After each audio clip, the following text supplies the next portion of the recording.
One of the things I was interested in was you were one of the first publishers ever to show nudity. That was back in the 50s. Yes. Right? Yes. How did you get away with it? Well, I was the guy who believed that the post office had a long history of censoring and kind of defining the nature of morality in America. And I just felt that there was no court precedent for that, and it was unconstitutional. That's great. Well, I'm interested in, see, because I'm a wimp, and I would have been afraid of these people. Where did you get this nerve, you know, this courage that you had? Do you have any idea where this comes from? I think it came from a guy who had dreamed impossible dreams when he was a kid and put them all away when he got married, who I felt to some extent I was turning into my parents. I felt as if my life was over. I just didn't have a great deal to lose. Really? Yeah. Well, you seem to have this sort of, in every interview I've ever seen with you, you know, you sort of have, and like, even when people were coming at you, you sort of have this Zen-like calm, you know. It's like you seem so nonplussed. I mean, where does this come from, and how can I market, how can I buy it? It must be drugs, I guess. I don't know.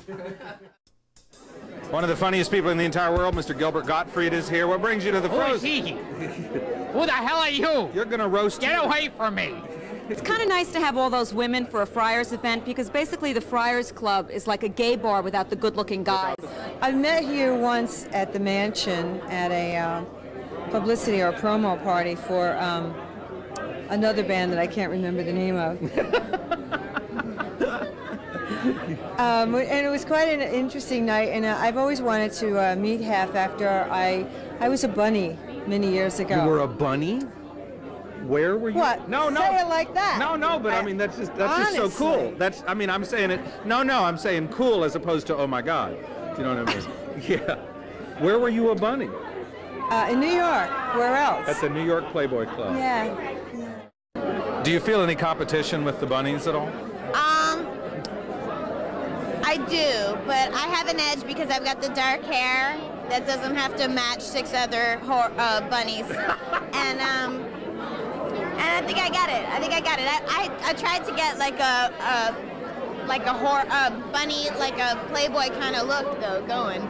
Don't forget. You don't think they're masturbating watching this, are they? Well, when you come on, probably they will be. Yeah, probably. I would think so. A lot of well, I live in Montclair, New Jersey, and so there are no breasts in Montclair. Not these kind of breasts. No, not the future. You have a long history with Hefner, don't you? I have more than a long history. You know, Hefner was to me what Martin Luther King was to the Civil Rights Movement, because before Hefner brought me in the Playboy Club, no black was ever permitted to stand flat-footed and talk in a white nightclub. So that's really, yeah, he broke the whole barrier, and without that, blacks and minority comics, I don't know where we would be now. Really? Yep.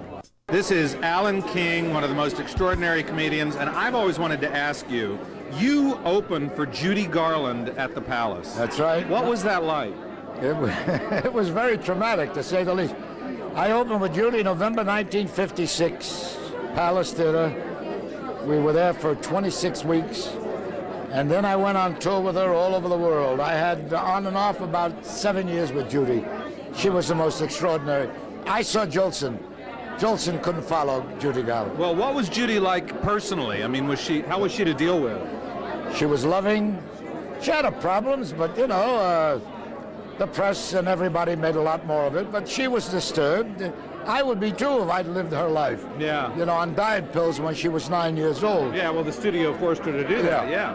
But she was a great lady. Mm-hmm. And those were the happy years, and particularly opening in London with her, and then doing the Royal Command performance. I have great memories with Judy.